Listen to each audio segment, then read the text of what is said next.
স্বাগত আজকের বাংলাদেশে। আপনাদের সঙ্গে আছি আমি জাহিদ হোসেন।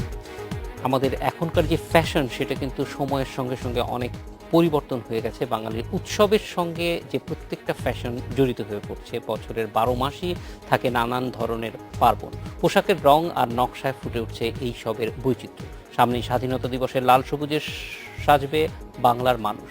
তারপর পয়লা বৈশাখে থাকবে রঙিন সব পরিচ্ছদের সমাহার। এসব নিয়ে আজকের আলোচনা বাংলার মুখ। কথা বলতে আমাদের সঙ্গে স্টুডিওতে আছেন ফ্যাশন ডিজাইনার এমদাদ হক, আছেন ফ্যাশন ডিজাইনার ও বিবিআনার স্বত্বাধিকারী লিপি খন্দকার এবং ফ্যাশন ডিজাইনার ও রঙের স্বত্বাধিকারী বিপ্লব সাহা। স্বাগত আপনাদের।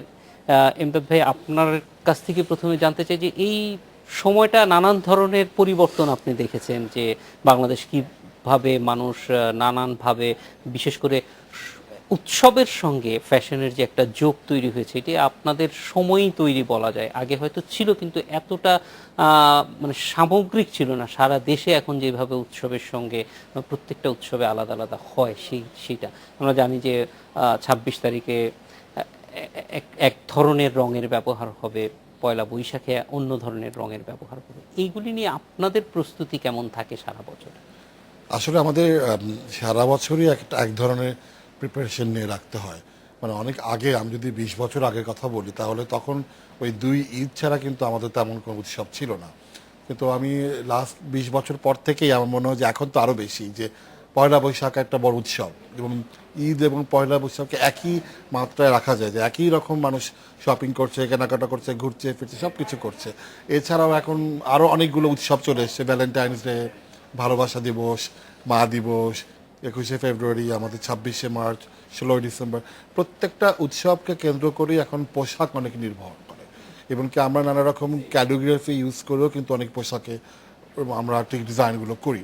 এতে হয় কি, একটা হচ্ছে যে নতুন প্রজন্মের কাছে আমাদের যে বৈপ্লবিক যে পরিবর্তনটা হয়েছে, ফ্যাশনে যে ধারাগুলো হচ্ছে, সেটা আমরা পরিচয় করে দিতে পারি, এবং আমাদের যেটা স্থায়ী একটা বাজার তৈরি হয়, সেটা আমাদের যে দেশীয় বাজার যে একটা নতুন রূপ ধারণ করেছে, সেটা সামগ্রিক অর্থনীতিতেই আমাদের একটা বড় ভূমিকা পালন করেছে। কিন্তু অর্থনীতির প্রসঙ্গ যখন আসলো, একটু বলতে চাই যে এবছর বাংলাদেশ সরকার অন্তত সরকারি কর্মকর্তা কর্মচারীদের জন্য উৎসব ভাতা, যেটি পয়লা বৈশাখে কার্যকর হবে। এর আগে আমরা জানতাম যে ২ ঈদে উৎসব ভাতা দেয়া হতো।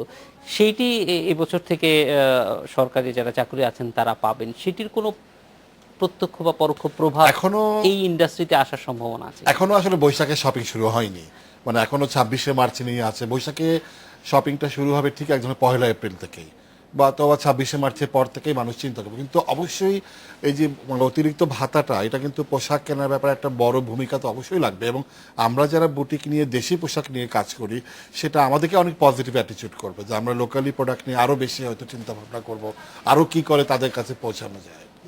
লিপি খন্দকার, আপনার কাছে একটু আসতে চাই যে যেই ধরনের, মানে এমনিতেই তো সাধারণভাবে ফ্যাশনের জন্য আপনার এক এক ধরনের প্রস্তুতি নিতে হয়, আবার সারা বছরের যে উৎসব কেন্দ্রিক ফ্যাশনটা আছে, এটা বলা যায় যে সেই উৎসবের জন্যই মানুষ ওই ধরেন ২৬শে মার্চে পরার জন্যই আলাদা প্রস্তুতি এখন আমাদের বলা যায় যে পুরো প্রজন্মর মধ্যে এটা যথেষ্ট উৎসাহিত, তারা নানান ধরনের নতুন পোশাক তৈরি করেন। তো এইটা কি আপনাদের আলাদা ক্যালেন্ডার মেনটেন করতে হয়, যে প্রত্যেকটা উৎসবে যেন সেই উৎসবের সঙ্গে প্রাসঙ্গিক যে রং, যে ডিজাইন, সেটা মানে দোকানে থাকে? হ্যাঁ, আসলে আমরা কাজ শুরু করি কিন্তু এইভাবে সারা বছর ধরে আমাদের যেই ক্যালেন্ডারটা আছে, তাছাড়া আমাদের নিজেরা একটা ক্যালেন্ডার তৈরি করতে হয় যে আমরা আসলে কখন কোন কাজটা শুরু করব। আমি ধরি পহেলা বৈশাখের কথা। পহেলা বৈশাখের কাজটা কিন্তু শুরু হয়ে গিয়েছিল ঠিক এই পহেলা বৈশাখ যখন শেষ হয়ে যায়, ঠিক তার ১ মাস পর থেকে আসলে নতুন ভাবনা আসতে থাকে যে নেক্সট পহেলা বৈশাখে কী হবে, এবং তার ৩ মাস পর থেকে আমাদের কাজটা শুরু করতে হয়। কারণ এটা এখন পহেলা বৈশাখটা আমরা বলবো ঈদের চাইতেও, যদি আমরা সেলের সাথে কম্পেয়ার করি, অনেক বেশি। কারণ এরা পুরো বাংলাদেশ এটাকে উৎসব করে এবং সবাই নতুন পোশাক কেনে। তো এটার জন্য আমাদের প্রোডাকশন লাইনটা অনেক বেশি চিন্তা করতে হয়, এবং প্রত্যেকটা এরকম অকেশন, যেমন আমরা বলি সামনে আসছে আমাদের ২৬শে মার্চ, এটার জন্য আমরা যে কাজটা শুরু করছি সেটা ৩ মাস আগে। আসলে আমাদের একটা প্রোডাকশন লাইন তৈরি করতে মিনিমাম আমাদের ৩ মাস সময় লাগে। হোমওয়ার্কটা করতে লাগে। হ্যাঁ, হোমওয়ার্কটা করতে আসলে আমাদের 3 মাস লাগে। তো আমরা এই ছোট ছোট অকেশনগুলোকে 3 মাস, তারপরে 6 মাস, আসলে আকারটা কত বড় হবে সেইভাবে চিন্তা করে কিন্তু আমাদের প্ল্যানিংটা করতে হয় এবং সারা বছর ধরে এইভাবে করে প্ল্যানিং করতে হয়। আসলে আমাদের ঈদ শুরু হয়ে যায় এক ঈদের পরেই। প্রত্যেকটা উৎসবের পরেই পরের উৎসবের পরের প্রস্তুতি উৎসবের জন্য আমাদের শুরু হয়ে একদম যায়। বিপ্লব ভাই, আপনার কাছ থেকে একটু জানতে চাইবো যে এই যে উৎসবের জন্য আলাদা প্রস্তুতি, এবং সেটা আমরা যতটুকু বুঝি যে ধরেন ঈদে আমাদের সবচেয়ে বেশি কেনাকাটা হয় ঠিকই, কিন্তু উৎসব কেন্দ্রিক যেই পোশাকের ক্ষেত্রে অন্তত বলবো, সেটা কিন্তু ডিজাইন হাউসগুলি মানে বুটিক হাউসগুলির একচ্ছত্র প্রাধান্য। ঈদে হয়তো গার্মেন্টস এবং অন্যান্য বাইরের থেকে আসা পোশাক, দেশের বাইরে থেকে আসা পোশাক, সেগুলিও একই রকম বিক্রি হয়, কিন্তু এই উৎসব কেন্দ্রিক যে বিক্রিগুলি সেগুলি কিন্তু মূলতই আমরা ক্রেতারা অন্তত বুটিক হাউসগুলিতেই যাই, কোনো গার্মেন্ট প্রোডাক্ট বিক্রি করে এরকম দোকানে আমরা যাই না। ফলে এইটা বাড়তি একটা মানে মানে যারা এইটা ব্যবহারকারী তাদের সঙ্গে বাড়তি কোনো যোগাযোগের প্রয়োজন হয় কিনা, যাতে মোটিভটা কি হবে, কি ধরনের রঙের প্রতি এইবার ঝুঁকছে। কারণ আসলে শেষ পর্যন্ত দেখা যায় যে যদিও আপনি বৈশাখে হয়তো সাদা লাল নিয়ে কাজ করছেন, কিন্তু তারপরেও তো একটু পরিবর্তন চায় মানুষ। গত বছর যেই কাপড়টা কিনেছে সেটা যে খুব বেশি আর পরা হয় তা না, কিন্তু তারপরেও একটা নতুন জিনিস চাই। ফলে এই এই ডিমান্ডটা মানে ক্রেতাদের কাছ থেকে কেমন থাকে? আমি এমদাদ ভাইয়ের কথাতে একটু নিচ্ছি যে আমার ইন্ডাস্ট্রিতে প্রায় 21 বছর, 1994 থেকে কাজ করছি। এই কয় বছরে আসলে এই যে উৎসবগুলো আসলে আসলো কিভাবে, আমার আমার ধ্যান জ্ঞান বা আমার সময় থেকে যদি আমি বলতে চাই, আসলে আমরা প্রথম দিকে যখন হাউস করি তখন আমরা ঈদ কেন্দ্রিকই কাপড় করতাম, কিন্তু একটা সময় মনে হলো যে আসলে মানুষ শুধু যদি বছরে 2বার কেনাকাটা করতে আসে, যেই সময় রঙের জন্ম, যেই সময় থেকে আমি কাজটা করছি, আমি তো নারায়ণগঞ্জে রঙের জন্মটা হয়, ওই জায়গাটা একচেটিয়া ইন্ডিয়ান বাজার ছিল। এবং খেয়াল করে দেখবেন যে ফ্যাশন ইন্ডাস্ট্রিটা এবং মিডিয়াটা প্রায় সেম এইজের, কিন্তু একসাথে বেড়ে উঠেছে। যতগুলো চ্যানেল বলেন, ডেইলি নিউজ পেপার বলেন, লাইফস্টাইল ম্যাগাজিনগুলো বলেন, আর এদিকে ফ্যাশন ইন্ডাস্ট্রিটা, আমাদের দেশীয় ফ্যাশন ইন্ডাস্ট্রিটা একে অন্যের সাথে মিলে কিন্তু আমরা এই জায়গাটা দাঁড় করিয়েছি। সেটার সাথে অনেকের কন্ট্রিবিউশন আছে। এবং ঈদকে বাদ দিয়ে যদি চিন্তা করতে গেছে, হয়তো পয়লা বৈশাখ, আমি যদি ছোটবেলা দেখতে যাই পয়লা বৈশাখ আমি অন্যভাবে দেখতাম, হালকাতা দেখতাম, ওটা আমরা গণেশ পূজা হিসেবে দেখতাম। কিন্তু চারুকলায় ভর্তি হওয়ার পরে বৈশাখের মিনিংটা আমি অন্যভাবে দেখেছি। আমি যদি চারুকলা না পড়তাম, আমরা সবসময় ভাবতাম এটা গণেশ পূজা, হিন্দুদের একটা পার্বণ।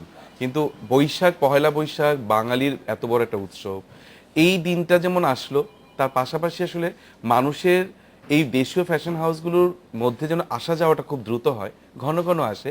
এবং লাইফস্টাইল পাতাগুলোর কারণে আমরা অনেক ইভেন্ট তৈরি করতাম, কারণ সবসময় পাতাটাকে চকচকে রাখা হতো, উৎসব মুখর করে রাখা হতো। একই সাথে দুইটা জিনিস সাপোর্ট দেওয়ার কারণে আমরা ডিজাইন করতাম, পাতাগুলো সেগুলো ছাপতো, এবং একসাথে কাজ করার কারণে হলো কি, একটা ক্রেতা শ্রেণী তৈরি হয়ে গেল। মানুষগুলা প্রতি মঙ্গলবার, সোমবারে ওই লাইফস্টাইল পাতার জন্য বসেই থাকতো, মহিলারা বিশেষ করে। এবং মহিলারা যখন হাউসগুলোতে আসতো, সাথে করে হাজব্যান্ডরাও আসতো, বাবারা আসতেন। এইটা একটা রিলেটেড কিন্তু আসলে। এবং আমার দিক থেকে আমি বলবো এটা একটা চর্চা, যে দেশীয় পোশাকগুলিকে মানুষের ঘরে পৌঁছানোর জন্য বিভিন্ন ধরনের বাহানা তৈরি করা। আসলে এই বাহানা খেলার ছলে হোক, চিন্তা থেকে হোক, করে হয়েছে কি উৎসবগুলো খুব স্ট্রং হয়ে গেছে। পহেলা বৈশাখ বা রোজার ঈদ, আর বৈশাখ তো যত বছর ধরে বেশ পপুলার বা স্ট্রং হচ্ছে, কোরবানি ততটাই ডাউনে যাচ্ছে, কোরবানিতে মার্কেটটা। সেই পাশাপাশি বিজয় দিবস বলে আপনার 12 মাস আমাদের যে ক্যালেন্ডারটা আমরা করি, যেটা লিপি আপনাকে জিজ্ঞেস করলেন, আমাদের বৈশাখ কিন্তু আসলে এপ্রিলের 1 তারিখ, 14 তারিখ না। প্রত্যেকটা উৎসব পহেলা বা ঈদের দিন কিন্তু আসলে আমাদের ঈদ না, ঈদ হচ্ছে রোজার 1 তারিখ থেকে আমাদের ঈদ। আমরা সবসময় 1 মাস আগে আমাদের উৎসবটা পালন করে ফেলি। দেখা যায় কাজ করছি সারা বছর ধরে, ঈদের জন্য কাজ, কিন্তু ঈদ কবে জানি না। আমরা জানি রোজা কবে থেকে শুরু, আমাদের হ্যাঁ সারা বছরই কাজটা চলতে থাকে। এটা আসলে আমি বলবো যে একে অন্যের সাথে একটা সম্পৃক্ততা হওয়া, কাস্টমার ওইটা গ্রহণ করেছে, আমরা দিয়েছি, মিডিয়া সাপোর্ট দিয়েছে, সবকিছু ফলশ্রুতিতেই কিন্তু আজকে আমরা চেয়ার এখানে বসতে পেরেছি। এটা অবশ্য মানে গুরুত্বপূর্ণ যে আপনার বাংলাদেশের দিক থেকে গত 20 বছরে মিডিয়া এবং একই সঙ্গে বুটিক হাউসগুলির যে আপনি বললেন বেড়ে ওঠা, এটা একই সঙ্গে, কারণ মিডিয়ারও কিন্তু এই ধরনের ইভেন্টের প্রয়োজন। আমাদের যতটা উৎসব এবং মিডিয়ার ততটা প্রোগ্রাম করতে হয়, একদম রিলেটেড কিন্তু। এবং একটা জিনিস আপনি যেটা বলেছিলেন, লাস্ট কোশ্চেনটা কি ছিল, আমি যেটা জানতে চাচ্ছিলাম যে ওই যে ডিজাইনগুলি যখন হ্যাঁ, আপনি করে- বলেছেন যে গুটি কয়েক হাউসের কাছে আমরা যাই। আপনি খেয়াল করে দেখবেন বাংলাদেশে বিশাল মার্কেট, কোটি কোটি টাকা লেনদেন হচ্ছে বছরে। ডিজাইন স্টুডিও আসলে কয়জন মেনটেন করছে? এরোপ্লেনে যাচ্ছে, শিপে আসছে মাল।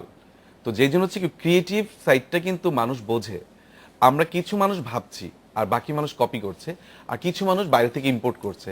তো এই জায়গাটাতে এখন পর্যন্ত আমার মনে হয় যে বেশি দিন হয়তো না চায়না টাঙ্গাইল শাড়ি বানাবে, এইটাই হয়তো বাকি আছে। এছাড়া তো সব বানিয়ে ফেলেছে।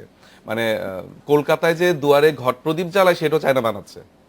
তো সেই জন্য হচ্ছে কি এখন শুধু আমাদের জামদানি শাড়িটা আর টাঙ্গাইল শাড়িটা মনে হয় চায়না বানানো বাকি রেখেছে।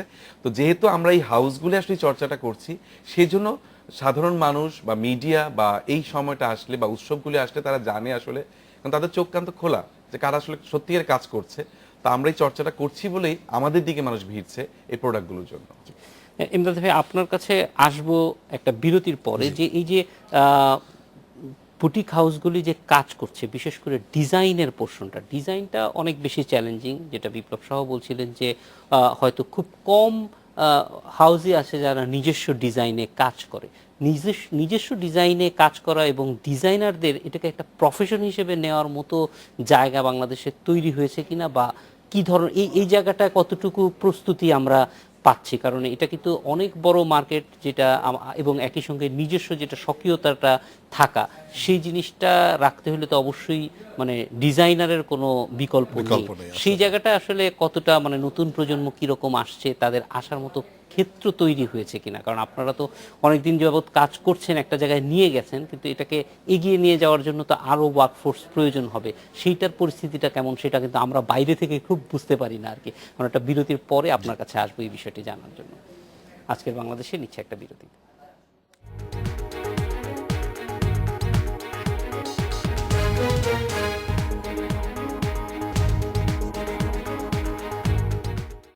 বিরতির পর ফিরে এলাম আজকের বাংলাদেশে।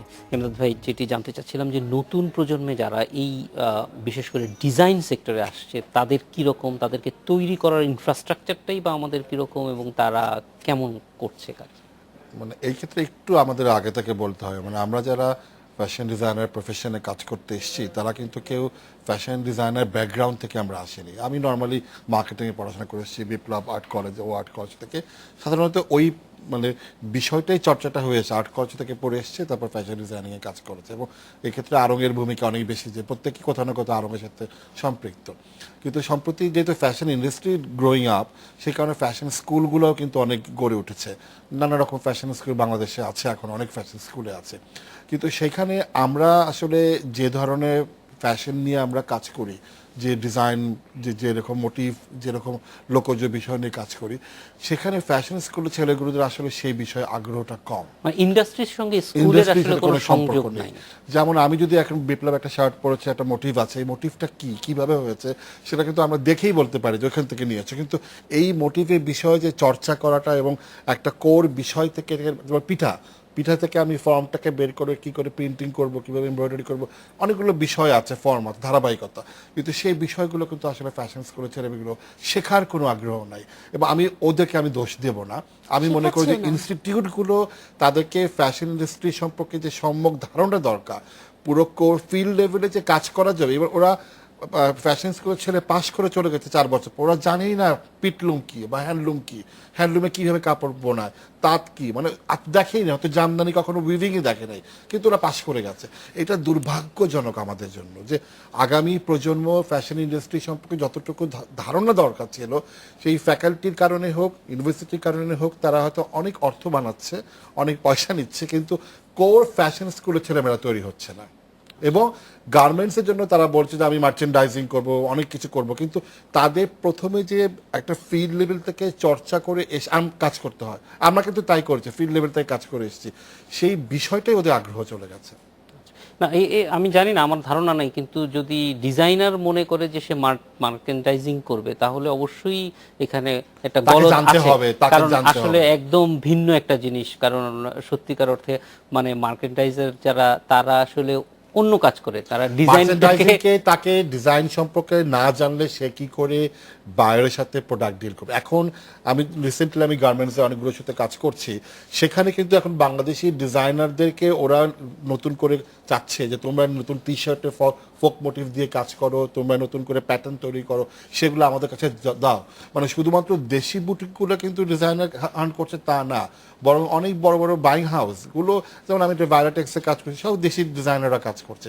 কিন্তু আমার মনে হয় প্রচুর স্কোপ, কিন্তু ফ্যাকাল্টি এবং ইউনিভার্সিটির কারণে সেটা আমার মনে হয় যে সীমাবদ্ধতা রয়েই গেছে। রিপিয়া আপা, আপনার কাছে একটু অভিজ্ঞতাটা জানতে চাই যে ডিজাইনারদের কেমন দেখেন যখন আপনার এখানে আসে নতুনরা?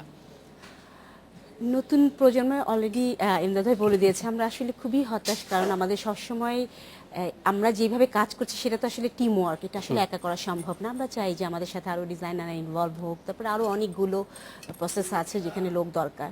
কিন্তু মেইনলি আমরা সবাই কিন্তু যারা এখন আমরা ইন্ডাস্ট্রিতে কাজ করছি তারা কিন্তু আমরা ডিজাইনারদের একটা সমস্যা সবাই ভুগছি। আমরা যদি সবাই একসাথে বসি তখন কিন্তু আমরা সবাই একটা প্রবলেম নিয়ে কথা বলি যে আসলে কারা আমাদের সাথে কাজ করবে। কাজটা ঠিক এটা হয় যে হ্যাঁ, মানুষ সব কিছু জেনে আসে না, কিন্তু তাদের ব্যাকগ্রাউন্ড কিন্তু তারা ফ্যাশন ইনস্টিটিউট থেকে পাশ করে এসছে। বাট যেটা ইমদাদ ভাই বলেছে অলরেডি যে তারা কিন্তু আসলে আমাদের কোনো কিছুর সাথে পরিচিত না, সেটা দুর্ভাগ্যবশত আসলে তাদের ফ্যাকাল্টি নাই সেই ধরনের। কিন্তু তারা যে ইন্ডাস্ট্রির সাথে কাজ করে শিখতে পারে, অনেক বড় একটা সুযোগ আছে, কিন্তু সেটাও তারা অনেক সময় নিতে চায় না। এভাবে যে তারা প্রথমে এসে যেভাবে ডিমান্ড করে যে তারা এই স্যালারিতে কাজ করতে চায়, সেটা কিন্তু একটা বুটিক হাউসে খুব সহজে নিয়ে নেওয়া সম্ভব না। কারণ আমরা জানি আমাদের এক্সপিরিয়েন্স থেকে যে যারাই নতুনভাবে কাজ করতে আসছে আসলে তারা অতখানি অভিজ্ঞ না। আমরা যেইভাবে কাজ করি আমাদের একদম সুতা থেকে শুরু করে একদম কাপড়টা তৈরি হয়ে দোকানে যাওয়া পর্যন্ত মাঝখানে অনেক প্রসেস আছে, যেটা স্পেশালি আমাদের কিন্তু যে মোটিভের সাথে যে পরিচিত হওয়াটা, যে আমরা কিন্তু বাংলাদেশের প্রোডাক্টটা তৈরি করি শুধু প্যাটার্ন বেস না, বাংলাদেশে কিন্তু অর্নামেন্টেশনটা খুব পছন্দ করে, এমব্যালিশমেন্ট থাকতে হবে প্রোডাক্টে, সেটা হচ্ছে প্রিন্ট ডিজাইন হতে হবে অথবা এমব্রয়ডারি কিছু একটা থাকতে হবে। অর্নামেন্টেশন না থাকলে আমাদের প্রোডাক্টটা খুব একটা মার্কেটে আমরা সেল করতে পারি না। তো আর ইভেন আমাদের যে পহেলা বৈশাখ আমাদের যেই ইভেন্টগুলো আছে স্বাধীনতা, প্রত্যেকটার সাথে কিন্তু কিছু না কিছু মোটিভ জড়িত। পহেলা বৈশাখ আমরা সবাই ফোক মোটিভ নিয়ে কাজ করছি।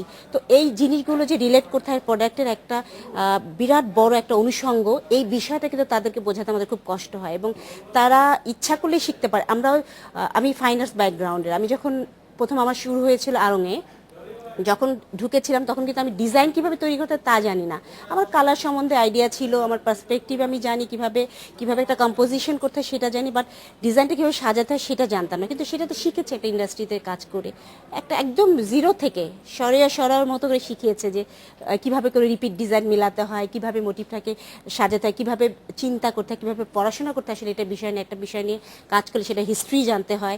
আসলে আমি যদি একটা বিষয় নিয়ে কাজ করবো, আমি যদি পহেলা বৈশাখে হিস্ট্রিটা না জানি, বা আমি যে স্বাধীনতা দিবসের একটা প্রোডাক্ট লাইন তৈরি করবো সেটা হিস্ট্রিটা না জানি, এমনকি মোটিভটার যদি হিস্ট্রি না জানা যায়, কারণ মোটিভেরও কিন্তু তার একটা নিজস্ব পরিচয় আছে, ওইটা পরেতে মোটিভের হিস্ট্রি আসবে। সেই পড়াশোনার বিষয়টা সেটা আসলে হিস্ট্রি অফ আর্ট, যেটা আমার মনে হয় আমাদের ফ্যাশন ইনস্টিটিউটগুলোতে সেটাতে ওদেরকে একটা ধারণায় দেওয়া হয় নতুন প্রজন্মকে, যেটা হয় যে তুমি ওয়েস্টার্ন কতগুলো প্যাটার্ন যেটা সহজেই ডাউনলোড করে নিয়ে নেওয়া যায় এবং একটা গাউন তৈরি হবে। কিন্তু ডিজাইনাররা গাউন তৈরি করতে পারে, একটা ডিজাইনের বেসিক একটা জিনিস তৈরি হবে যেটা দিয়ে সে পৃথিবী যেখানে ছেড়ে দাও সেই ধরনের ডিজাইনই করতে পারে। সেটা গাউনও হতে পারে, সেটা আন্ডারগার্মেন্টসও হতে পারে, সেটা আমরা যে রেগুলার যে ওয়্যার পড়ছি সেটাও হতে পারে। আসলে একটা ডিজাইনারের বেসিক যে বিষয়টা, যে বেসটা তৈরি করে দিতে হয় সেটার একটু গ্যাপ আছে। সেটা গ্যাপটা হতে পারে আমাদের ফ্যাকাল্টির, গ্যাপটা হতে পারে নতুন প্রজন্মের বোঝার। আমরা আসলে আশা করছি যে ইনস্টিটিউটগুলোর ইনিশিয়েটিভ কম। 3 বছরের একটা কোর্সে প্রত্যেকটা জায়গায় শেখানো হবে। আমার পড়াশোনার সুযোগ হয়েছে এনআইডিতে, সেখানে আমরা দেখেছি যে প্রথম দিনে আমাকে মেশিন খুলে দেওয়া হয়েছিল, যেটা দেখে আমি খুব ভয় পেয়েছিলাম যে আমি পড়তে আসলাম টেক্সটাইল অ্যান্ড অ্যাপারেল ডিজাইনে, কিন্তু আমাকে মেশিন খুলে দেওয়া হলো কেন? যেটা নিয়েছিল একজন টেলার মাস্টার। কেন? কারণ আমাকে ফাইনালি ওই কাপড় দিয়ে আমাকে সেলাই করা জানতে হবে। মানে একটা ডিজাইনার আসলে কিন্তু আমরা বলি, আমাদের যেমন ফাইন আর্টসে শিখিয়েছিল প্রথম দিনে আমাদেরকে ড্রেনের পাশে বা এমন একটা জায়গায় ডাস্টবিনের পাশে কাজ করতে দেওয়া হয়েছিল যে আর্টিস্ট মানে তোমাকে প্রত্যেকটা জায়গার সাথে তোমাকে মিশে যেতে হবে, ডিজাইনার মানেও তুমি যেই কয়টা স্টেপ তোমাকে পার হতে হবে প্রত্যেকটা স্টেপ আমাকে নিজেকে জানতে হবে। কারণ আমি যদি নিজে না জানি আমি আরেকজনকে কিভাবে করে সেটাকে ডেলিভারি দেব। তো আমাদের প্রজন্ম ভাবে যে ফ্যাশন ডিজাইনিং মানে একটা খুব পশ একটা বিষয়, যেটা স্বপ্ন দেখে যে Trendy একটা সুন্দর শুধু ডিজাইন করবে, বড় বড় Gown ফ্যাশন আঁকবে। শো করবে। Gown আঁকবে। কিন্তু ফ্যাশন শোর পিছনের যে হিস্ট্রিটা, আমাদের সাথে কারা কাজ করছে, যে একদম রুট লেভেলের লোকজনগুলো কাজ করছে, যাদেরকে নিয়ে আমরা কাজ করছি, আমাদের কিন্তু ওই জায়গায় বসে কাজগুলো শিখে তারপরে আসতে হবে। সেই জায়গাটারই দূরত্ব আছে এখন পর্যন্ত। আশা করছি যে ভবিষ্যতে নিশ্চয়ই ঠিক হয়ে যাবে এটা। বিপ্লব, ভবিষ্যতে ঠিক হয়ে যাবে কি প্রক্রিয়া? মানে আমরা যতটুকু বুঝতে পারছি এটা শুধু ফ্যাশন ইন্ডাস্ট্রির প্রবলেম না, প্রায় সব ইন্ডাস্ট্রিতেই এই প্রবলেমটা আছে যে লেগ ওয়ার্কের ব্যাপারটা যে খুব প্রয়োজন এবং এটা প্রত্যেকটা স্টেজে দরকার, সেটা আসলেই একটু কম। এটা আমি মনে করি যে প্রায় সব ইন্ডাস্ট্রিতেই এই সমস্যাটা নতুনদের মধ্যে আমরা দেখতে পাই। তো এটা পূরণ করার জন্য নিশ্চয়ই, কারণ ইন্ডাস্ট্রিকে তো তার স্বার্থেই এদেরকে ইকুইপড করতে হবে, সেই ক্ষেত্রে আপনারা কি ধরনের ব্যবস্থা নিচ্ছেন? আসলে এটা তো একটা ক্রিয়েটিভ লাইন। এখন আমার ব্যাকগ্রাউন্ড ফাইন আর্টস। আমি রিসেন্ট একটা গার্মেন্টস কোম্পানির ওদের একটা ব্র্যান্ড লঞ্চ করবে, সেখানে ডিজাইনারদের একটা ইন্টারভিউ নিতে গিয়েছিলাম। সকাল 9:30 থেকে রাত সন্ধ্যা 7:30 পর্যন্ত আমি নিয়েছি। ওখানে দুইজনকে দেখতে পাইনি যে স্কেচ লাইন টানতে পারে। তো আমরা যখন চারুকলা পড়েছি তখন কিন্তু আমাদেরকে মানে মাটিতে তো বসে থাকতেই হতো, ম্যাক্সিমাম টাইম ল্যান্ডস্কেপ ফেলে রাখতো যে নেচার থেকে শেখো। এবং প্রথম বছর তো শুধু লাইনই টানাতো। তোমার লাইন স্ট্রং না, তুমি কি করে কাপটা আঁকবো? আমি যে বোঝাবো আপনাকে বা টেইলারকে যে আমি বোঝাবো, আমার তো নিজে বুঝতে হবে। ওই লাইনের কোয়ালিটি তো আগে তৈরি করতে হবে। আমার কাছে শুধু ওই সারাদিন থেকে মনে হয়েছে ওই ফ্যাশন ইনস্টিটিউটগুলোতে তেহারি রান্না করা হচ্ছে, একই ফরম্যাট বারবার একই মানুষ আসছে মনে হচ্ছে। ফেস চেঞ্জ হচ্ছে, নাম চেঞ্জ হচ্ছে, কিন্তু যে পোর্টফোলিও নিয়ে আসছে কোনো চেঞ্জ নাই। এখানে হচ্ছে যে আমি কিন্তু ফাইন আর্টসে ভর্তি হওয়ার কারণে 11-12 বছর চর্চার কারণে আমি basic colour sense, motive, drawing এগুলো আমি শিখেছি। কিন্তু তার আগে আমার জন্মের পর একটু টুকটাক ফ্যামিলির জন্য কাজ করার অভ্যাস ছিল। বাকি পুরোটাই কিন্তু আমার ইচ্ছা, আমি এখনো শিখছি। আমি আপনাকে দেখছি, আপনি চশমা দেখছি, টাই দেখছি, আপুর জুয়েলারি দেখছি। প্রতিদিন শেখার আগ্রহটা থাকতে হবে। আমিও কিন্তু আমার অফিসে বলি, তোমরা অফিসে এসে ভাববা না, ভেবে এসে কাজ করবা। তো এই জায়গাটাতে হচ্ছে কি, আসলে শর্টকাট পদ্ধতিটা খোঁজে এখন আজকালকার ছেলে মেয়েরা। শর্টকাটে কিভাবে যাওয়া যায়, এটা শুধুমাত্র ফ্যাশন ডিজাইনিং না, হ্যাঁ, এটা আপনি অ্যাক্টর, অ্যাক্ট্রেস, ডান্সার, মডেল, যা বলবেন, ফটোগ্রাফি, ফেসবুকে লাইক পাওয়ার হ্যাঁ মতো। লাইক পাওয়ার মতো। হ্যাঁ, এটা একটা shortcut। বড় সমস্যাই। তবে এটার যেহেতু আমরা যেখানেই কাজ করি না কেন, এইটার মানে সমস্যাটা মিটিয়েই কাজ না, আমি করতে একটু হবে। বলে দিই, কারণ হয়তো যদি কোনো ফ্যাশন ইনস্টিটিউটে কেউ দেখে থাকেন, মানে আমার মনে হয় আমি যখন চারুকলা পড়ি, প্রি ডিগ্রি শেষে আমাকে জিজ্ঞেস করে তুমি কোন ডিপার্টমেন্টে যেতে চাও, আমি বলছি অয়েল পেন্টিং পড়তে চাই। তো ডিপার্টমেন্টগুলো আছে, আমরা এরকম ফ্যাকাল্টিগুলো তো অবশ্যই সবার সাধ্যে বা সামর্থ্য হয় না যে বাইরে গিয়ে কাজ করার, পড়াশোনা করার। এখানে বিশাল ইন্ডাস্ট্রি আছে, বিশাল ফ্যাশন হাউস, অনেক ধরনের কাজ হচ্ছে। আমার মনে হয় ওদেরকে ওই সুযোগটা করে দেওয়া হোক, ওরকম ডিপার্টমেন্ট তৈরি করা হোক যারা আসলে এই দেশের মানুষের জন্য কাজ করতে চায়। ওদেরকে প্রতিদিন র্যাম্পের কাপড় বানানো হয়, প্রতিদিন র্যাম্পে মানুষ হাঁটবে না, বাকিটা গাউন সময় তো সে কি পরে করবে? হাঁটে না। না, হাঁটবে না। আমরা অবশ্যই একটা বিরতির পরে ফিরে আসবো যে এই ক্ষেত্রে মানে ইনস্টিটিউট তৈরির ক্ষেত্রে মানে সরকারি পর্যায়ে কি ধরনের ব্যবস্থা আছে, ধরেন চারুকলার মতো আলাদা কোনো ইনস্টিটিউট হতে পারে কিনা, কারণ বাংলাদেশে তো এটা এখন সবচেয়ে বড় ইন্ডাস্ট্রি। এটা কিন্তু একটা মানে স্টেট প্যাট্রোনাইজেশনেরও প্রয়োজন উচিত। আছে এবং সেটা একটা কতটুকু একটু আলোচনা করবো আপনাদের সঙ্গে একটা বিরতির পরে। আজকের বাংলাদেশে নিচে আরো একটা বিরতি।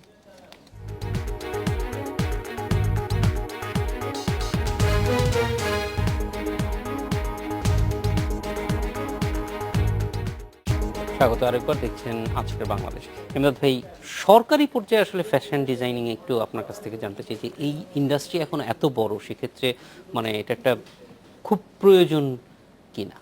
সরকারি পর্যায়ে কিন্তু একটা সিচুয়েশন বিজিএমই আছে বাংলাদেশ, যেটা করছে আর কি। বিজিএমই যে অর্গানাইজেশনটা আছে, BIFT, Bangladesh institute of fashion technology, কিন্তু সেখানেও কিন্তু যে মানে সীমাবদ্ধতা, আমি যেটা বললাম যে বিআইএফটি হোক বা আরও 2-3টা ফ্যাশন স্কুলই আছে, অনেকেই আছে, কিন্তু সেখান থেকে যারাই শিখে আসছে না কেন, মানে আমাদের সাথে বুটিক লেভেলে কাজ করার বিষয় কিন্তু তাদের আগ্রহটা নেই।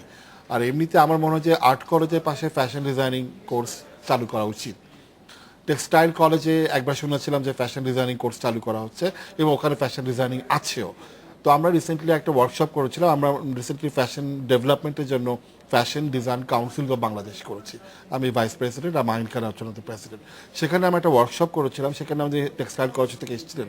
ওনারা বলছেন ওনারা ফ্যাশন ডিজাইনিং শেখায়, কিন্তু ফ্যাশন ডিজাইনিং কে শেখাচ্ছে সেটা ওনারা বলতে পারছেন না। টেকনিক্যালি টেক্সটাইল ডিজাইনার কিন্তু আমাদের আছে, টেকনিক্যালি যারা টেক্সটাইল ডিজাইনিং করবে, কিন্তু যারা টেক্সটাইল ফ্যাব্রিক ডিজাইন করবে তারা কিন্তু আমাদের বাংলাদেশে নেই। সেটা আমাদের দরকার, সেই বিষয়টা তাদের সাথে রিলেট করতে হবে। আমার টেক্সটাইল ইঞ্জিনিয়ার, রং, ডাইং সব কিছু আছে, কিন্তু ফ্যাব্রিক ডিজাইনার তো আমাদের দেশে নেই। ইভেন দো কি যে ফ্যাশন স্কুলগুলো আছে সেখানেও ফ্যাব্রিক নিয়ে কিন্তু আসলে অনেক বেশি শেখানো হয় না। সরকারের ইমিডিয়েটলি আমার মনে হয় যে পদক্ষেপ নেওয়া উচিত, যদি ইন্ডাস্ট্রিটাকে আমাদের বাঁচিয়ে রাখতে হয়। একটা হচ্ছে দেশীয় বুটিক, প্রায় 1 কোটি মহিলা কিন্তু আমাদের সাথে কাজ করছে। ইভেন গার্মেন্টসের কথাও আমি যদি বলি, প্রচুর সংখ্যক গার্মেন্টস কিন্তু বাংলাদেশে হচ্ছে, এবং সেখানেও মার্চেন্ডাইজিং ডিজাইনার, আমাদেরও ডিজাইনার প্রয়োজন। তার মানে বড় একটা মার্কেট এবং সম্ভাবনা রয়ে গেছে, যেখানে ফ্যাশন স্কুল করাটা ইমিডিয়েটলি দরকার, এবং প্রচুর প্রশিক্ষণ দরকার, যেটা আমরা বলি যে টিওটি, ট্রেনার্স অফ ট্রেনিংস। মানে এই লেভেলটা যদি প্রপারলি না হয় তাহলে নতুন প্রজন্মকে শেখানো সম্ভব হবে না, এবং বিশেষ করে কম্পিটিটিভ মার্কেটে আবার টিকে থাকতে পারবো না। কঠিন হবে। কিন্তু ভাই আমরা একটু অন্য প্রসঙ্গে চলে যাই।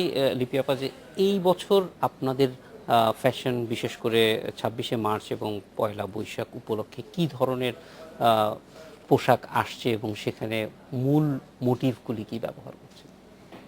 আসলে স্বাধীনতা দিবসে কিন্তু আমরা খুব বেশি যে কাজ করি তা না, এটা অল্প কিছু সংখ্যক লোকের জন্যই কাজ করা হয়। প্রোডাক্ট লাইনটা অনেক কমভাবেই চিন্তা করা হয়, কিন্তু এখানে আমরা কালারটাকে প্রায়োরিটি দিই, যেটা হচ্ছে সবুজ লাল, ওইটার মধ্যেই থাকছে। অনেক সময় আমরা ওইটার ভিতরে অনেক কিছু লেখা ব্যবহার করি, বা ফ্লোরাল মোটিভ বা আমাদের ট্রেডিশনাল মোটিভও ব্যবহার করি, বাট ওইটাকে কালারকে প্রায়োরিটি দিয়ে কাজ করে। কিন্তু পহেলা বৈশাখ এইটা আসলে ভাবনাটা অনেক ব্যাপক। এটা এক একটা হাউস বা এক একটা ডিজাইনার এক একটা কনসেপ্ট নিয়ে কাজ করে। স্পেশালি এই জায়গাটাতে আমরা সবসময় আমাদের যে দেশীয় যে মোটিভগুলো আছে, যেহেতু এটা একদম পুরো একটা বাঙালিয়ানা বা বাঙালিদের একটা বড় উৎসব, তো আমরা সবসময় ভাবি যে আমাদের হেরিটেজ বা আমাদের যে ফোক মোটিভগুলো আছে সেইগুলোকে নিয়েই কাজ করার চিন্তা করি। তার সাথে কালার তো অবশ্যই সাদা লাল। আমার কাছে এখন পর্যন্ত পহেলা বৈশাখ সাদা লালের বাইরে না, কারণ আমার কাছে সবসময় একটা জিনিস মনে হয় যে এক একটা কালার এক একটা সময়কে রিপ্রেজেন্ট করে। তো আমি অন্যান্য রং তো অন্যান্য সময় পরতেই পারি, কিন্তু পহেলা বৈশাখে সাদা লাল থাকতে হবেই। আগে ছিল শুধু সাদা শাড়ি লাল পাড়, কিন্তু ডিজাইনারের সাথে এক্সপেরিমেন্ট করতে করতে অনেক কালার এনেছে। বাট দেখবেন কিন্তু সবাই সাদা এবং লাল রাখছে, তার সাথে অন্যান্য কালারগুলো আনছে, তার সাথে হলুদ, কমলা, সবুজ, নীল অনেক কালারের ব্যবহার করছে, কিন্তু সাদা লালকে বাদ দিয়ে কিন্তু পহেলা বৈশাখ না। আর অবশ্যই আমরা একদম আমাদের দেশীয় যেই ভাবনা বা দেশীয় যে কাপড়গুলো আছে, স্পেশালি আমাদের যে টাঙ্গাইলের যে শাড়িগুলো হয়, আমার কাছে মনে হয় যে পহেলা বৈশাখে আমাদের যে টাঙ্গাইলের তাঁতের শাড়ি, এইটার ব্যবহার অনেক বেশি হয়ে থাকে। জামদানি আছে, আমাদের রাজশাহী সিল্ক আছে, কিন্তু সবচেয়ে বেশি আমার কাছে মনে হয় যে আমাদের টাঙ্গাইলের তাঁতের শাড়ি। পহেলা বৈশাখ মানে তাঁতের শাড়ি, লাল টিপ, লাল চুড়ি, তার সাথে মানে পুরা বাঙালিয়ানা, পান্তা ইলিশ তো আছে। বিপ্লব ভাই, আপনাদের প্রস্তুতি সম্পর্কে যদি একটু বলেন। যে প্রস্তুতি পড়ে আছে অলরেডি। লিপি আপা যেটা বলছিলেন যে 26শে মার্চ আসলে অতটা গুরুত্ব দেওয়া হয় না, কারণ হচ্ছে এখানে দুইটা পক্ষ থেকে কাজ করে। একটা হচ্ছে আমরা পহেলা বৈশাখ নিয়ে অনেক বিজি থাকি, আর যেহেতু এপ্রিল থেকেই ফার্স্ট উইক থেকে শুরু হয়েছে, আমাদের তো 15 তারিখ থেকে ডিসপ্লে শুরু হয়ে গেছে এই মাসে, মার্চের 15 থেকে। কারণ হচ্ছে দেশের বাইরে যারা থাকে তারা আসলে একটু আগে থেকে চায় কালেকশন, তো তাদের কথা চিন্তা করি আমরা একটু সময়টাকে এগিয়ে নিয়েছি, যেন তারা দেশের বাইরে বসে খুব দ্রুত কাপড়গুলো পেতে পারে। আর 26শে মার্চের কালেকশন তো থাকেই, লাল, সবুজ এবং বেসিক কালার, অনেক সময় সাদা ইউজ করি। আর বিভিন্ন মোটিভ হিসাবে আমরা হয়তো স্বাধীনতা নির্ভর অনেক গান আছে, কবিতা আছে, অনেক মোটিভ আছে যেগুলো আমরা ব্যবহার করি আনুষঙ্গ হিসাবে। কিন্তু ম্যাক্সিমাম আমরা আসলে জোরটা রাখি পহেলা বৈশাখের জন্যই, কারণ সময়টা খুবই কম থাকে ওই সময়টায়, গ্যাপটা। এবং যারা কেনাকাটা করে শুধুমাত্র একদম যারা রেগুলার প্রোগ্রাম করছে এই রিলেটেড স্বাধীনতা দিবস, তারাই হয়তো এখানটা কেনাকাটা করতে আসে। কিন্তু বিজয় যেমন সার্বজনীন বিজয় উৎসব, বিজয় দিবস, কিন্তু স্বাধীনতা দিবসটা কোরবানি ঈদের মতো আর কি, যা আছে আছে নাই নাই। আর পহেলা বৈশাখকে নিয়ে আসলে সবাই একটু মেতে থাকে এই সময়টায়। তো আমাদের কালেকশন পহেলা বৈশাখ মানেই রং, মানে বিশ্ব রং, এখন তো রঙের নাম বদলে গেছে। তো বিশ্ব রঙের এবার থিম হচ্ছে শখের হাড়ি, যেটা দাদা বলছিলেন যে মোটিভটা নেয়া, যেমন শখের হাড়িটা আমি আমার এক্সপিরিয়েন্স থেকে বলি। ইংলিশ মিডিয়াম একটা স্কুলের নাম হেরিটেজ, আমি ওখানে টিচারদের সাথে মিটিং করছিলাম, কথায় কথায় আসলে যে আপনাদের এরকম কোনো জায়গা নেই যেখানে আসলে ছেলেমেয়েরা একটা ছোট মিউজিয়াম থাকতে পারে, যেগুলো তাদের হেরিটেজগুলো দেখতে পারে। তো শখের হাড়ি কথা বলে শখের হাড়ি কি তো শখের হাড়ি কি টিচারই তো জানে না আসলে বাচ্চাকে কি শেখাবে। তো সেই ক্ষেত্রে আমার মনে হয় ছোটবেলা থেকেই, আমার তো মনে হয় যে বাচ্চারা যে ছোটবেলা থেকে ড্রয়িং করে নদী নালা ঘর বাড়ি আঁকছে, ছোটবেলা থেকেই শেখাক না একটা স্কেচ কিভাবে করতে হয়, একটা লেআউট, একটা মোটিভ কিভাবে করতে হয়, এমন একটা চর্চা তৈরি হবে। কারণ ম্যাক্সিমাম ক্ষেত্রে এখন ছেলেমেয়েরা যেহেতু ইন্টারমিডিয়েট পরে তাদের অনেকেরই দেখতে পাচ্ছে যে ফ্যাশন ডিজাইনিং এ লেখাপড়া করার ইচ্ছা। আমার ছেলে 7 বছর, ও কিন্তু ড্রয়িং করে ড্রেসের ওর মার জন্য। তার মানে হচ্ছে ওর ভিতর যেহেতু বাবাকে দেখে হয়তো সেই কারণে করে। তা আমার মনে হয় এই সময়টা এসছে এখন এটা নিয়ে ভাববার, কারণ বিশেষ গুরুত্ব দিয়ে দেখা উচিত, যেটা আমি সরকারের উচিত, প্লাস ফ্যামিলি থেকেও সাপোর্ট দেওয়া উচিত। এবং আমাদের এই পহেলা বৈশাখটা আমার কাছে মনে হয় কি সারাদিন কাজের পরে যখন বাসায় ফিরি, ঘরে ঢুকলে যে শান্তিটা লাগে, আমার কাছে পহেলা বৈশাখটা ওরকম। সারা বছর যত উৎসব নিয়ে কাজ করি না কেন, পহেলা বৈশাখটা এমন একটা উৎসব, সেটা মনে হয় আমি কি একটা পরিপূর্ণভাবে দিতে পারি, পরিপূর্ণভাবে কাজ করতে পারি, সেটা প্যাটার্নে হোক, মোটিভে হোক, রঙের দিক দিয়ে হোক। যেমন সাদা লালের কথা বলছি, সাদা লাল এখানেও সাদা লাল আছে, কিন্তু ভেতরে ভেতরে কিন্তু অনেকগুলো রং আছে, যেটা আসলে আমি মনে করি যে পহেলা বৈশাখ আমাদের যত ফোক আর্ট আছে, যত ধরনের আমাদের ঐতিহ্যে যত রঙগুলো ব্যবহার করা হয় ফোক আর্টের মধ্যে, সেগুলো সবই তো আমাদের নিজস্ব রং, মৌলিক রঙগুলোকে। এবং আমার প্রত্যেকটা কাজের মধ্যে কিন্তু ওই রঙগুলো আসে, এবং তার একটা ভালো পজিটিভ রেসপন্স পাই কাস্টমারের কাছ থেকে। কারণ অনেকে আছে হয়তো সাদা লাল একদিনের জন্য কিনবো না, একটু অন্য রঙগুলো পড়তে চাই, তো টেকনিক্যালি লালটা রাখি পাশাপাশি অন্য রঙগুলো দিয়ে দিই, যেন তার মনে হয় না কখনোই বৈশাখের পরে না এটা তো আবার পয়লা বৈশাখের শাড়ি হয়ে গেল। তো সেই জন্য একটু টেকনিক্যালি ডিজাইনটা করতে হয়, যেন সাদা লালের পাশে ম্যাজেন্টা, কমলা, গ্রিন, ব্লু উৎসবেও ব্যবহার করা যায়, উৎসবের পরেও ব্যবহার করা যায়। কারণ এখন মানুষ প্রতিদিন বের হয়, তো তাদের প্রতিদিন প্রচুর কাপড় লাগে। আমরা আরো একটা বিরতির সময় হয়ে গেছে, বিরতি নিয়ে আবার ফিরে আসবো। এবং এই সময়টা একটু জানতে চাইবো যে ফ্যাশনটা এখনো পর্যন্ত যেমন বাংলাদেশে বা দেশের বাইরে আমরাই করছি বা আমরাই আমাদের জন্য ব্যবহার করছি বুটিক হাউসগুলো, সেটা আরেকটু বিস্তার লাভ করার ক্ষেত্রে অর্থাৎ বিদেশিদেরকেও এইটার ব্যাপারে আগ্রহী করার কোনো পন্থা বা ইতিমধ্যেই আপনারা কাজ করছেন কিনা সেটা একটু জানতে চাই। আজকের বাংলাদেশে নিচে আলোচনা।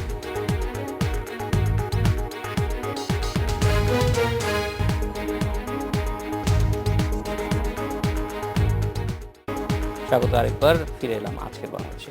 কিন্তু বাংলাদেশে যে এই যে ফ্যাশন ডিজাইনটা, এটা মানে আমরা যেরকম গার্মেন্টস সেক্টর সারা বিশ্বে ছড়িয়ে পড়ছে, বুটিকটা অন্যদেরকে কতটুকু মানে আগ্রহী করা যাচ্ছে বা আদৌ কেউ আগ্রহী হচ্ছে? আমাদের সীমাবদ্ধতা কিছু আছে।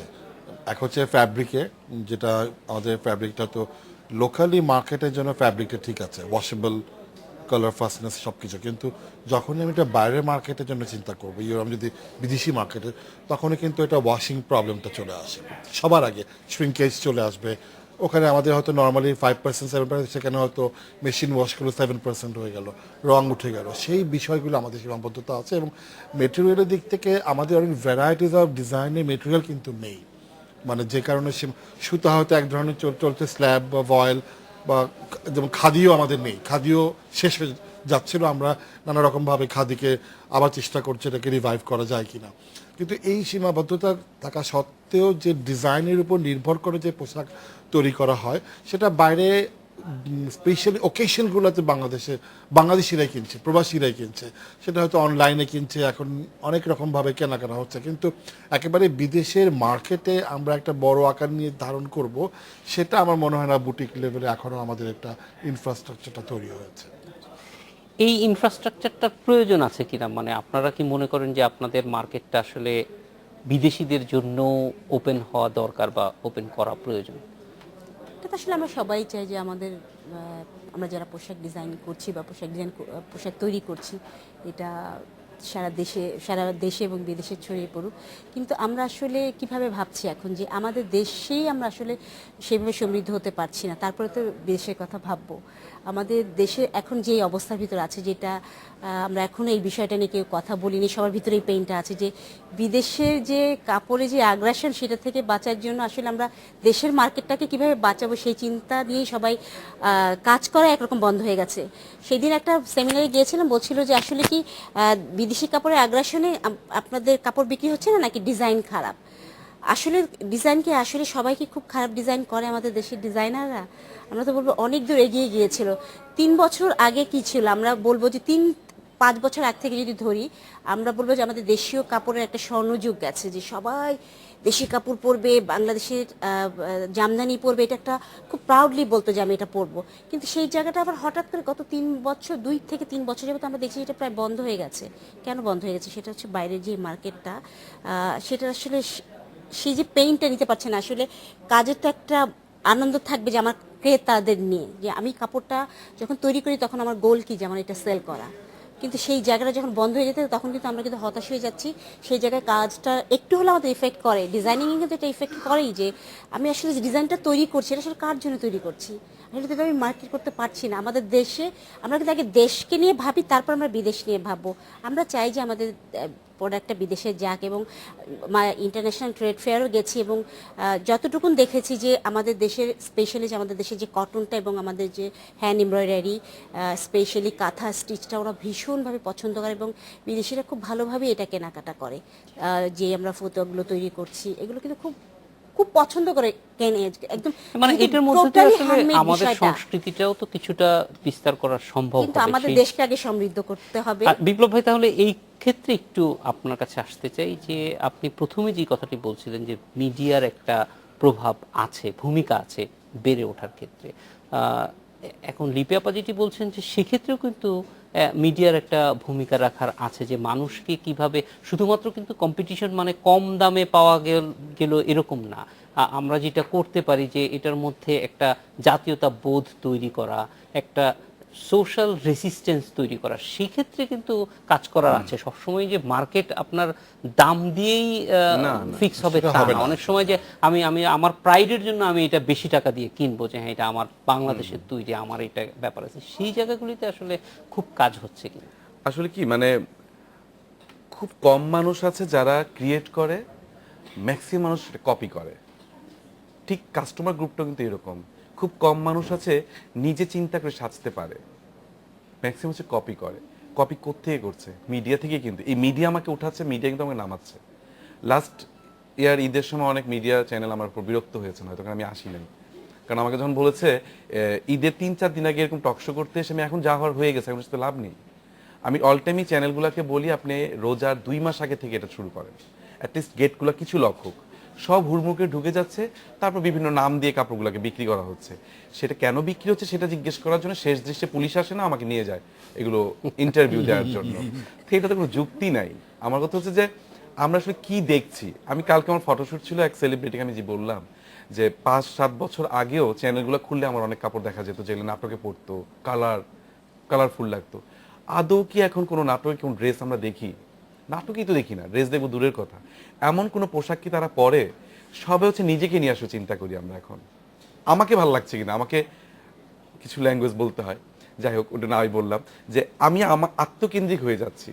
তো দেশকে নিয়ে এবং ছোটবেলা থেকেই যে তোমাকে ভালো করে লেখাপড়া করতে হবে, তোমাকে বড় হতে হবে, তোমাকে ডাক্তার হতে হবে, তোমাকে বিয়ে করতে হবে, তোমাকে সংসার করতে, বাড়ি করতে হবে, গাড়ি করতে, এই যে তুমি তুমি তুমি করে শেখানো হচ্ছে। আসলে তোমাদের করতে হবে, আমাদের দেশের জন্য করতে হবে। আমরা কয়টা ফ্যামিলি আছে যে বাচ্চাকে ছোটবেলা থেকে শিখাচ্ছি যে তোমার অনেক কিছু করতে হবে দেশের জন্য, এই দেশের মানুষের জন্য, পৃথিবীর জন্য। ওইভাবে কিন্তু শেখানো হয় না। ও বাবাকে খাওয়াবে কিনা, নিজে চলবে কিনা, বাড়িটা করবে কিনা, এইভাবে তাকে শেখানো হয়।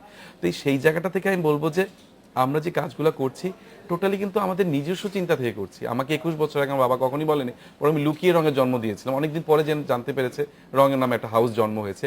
10 বছর পরে গিয়ে চারুকলার টিচারটা বুঝতে পেরেছে রং জিনিসটা কি। ওই চারুকলার বকুল তলাতে আমি 10 বছর পূর্তি করেছিলাম। তার আগ পর্যন্ত আমার লুকিয়ে কাজ করতে হতো।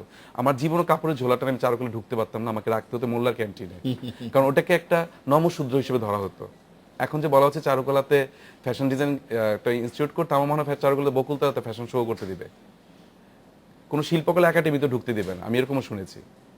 কারণ তাদের ওই জায়গাটাই নেই, তারা ভাবে নাচ গান অভিনয়। এখন পর্যন্ত বাংলাদেশের সরকারি কোনো সফর মানে নাচ গান অভিনয় শিল্পীরাই যায়।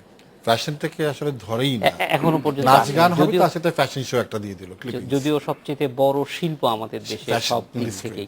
তো আমার মনে হয় যে আপনাদের যে উদ্যোগ, সংস্কৃতির সঙ্গে আমাদের চর্চাটা, আমাদের যে সেতুবন্ধটা, এটা অনেক বেশি স্ট্রংলি আসলে বুটিক হাউসগুলি করছে। এটার রেকগনিশন কতটুকু আছে জানি না, কিন্তু আমরা চাই যে এই ধারাটা আপনারা আরো এগিয়ে নিয়ে যান এবং মানুষের উৎসবের মধ্য দিয়ে আসলে সংস্কৃতি বোধটাই যেন আরো বেশি জাগ্রত হয়। আপনাদের তিনজনকে অনেক ধন্যবাদ আমাদের সঙ্গে যোগ দেওয়ার জন্য। আপনাকে ধন্যবাদ। আমরা আশাবাদী। এই ছিল আজকের বাংলাদেশে। দেখা হবে আগামী রোববার একই সময়ে। শুভ রাত্রি।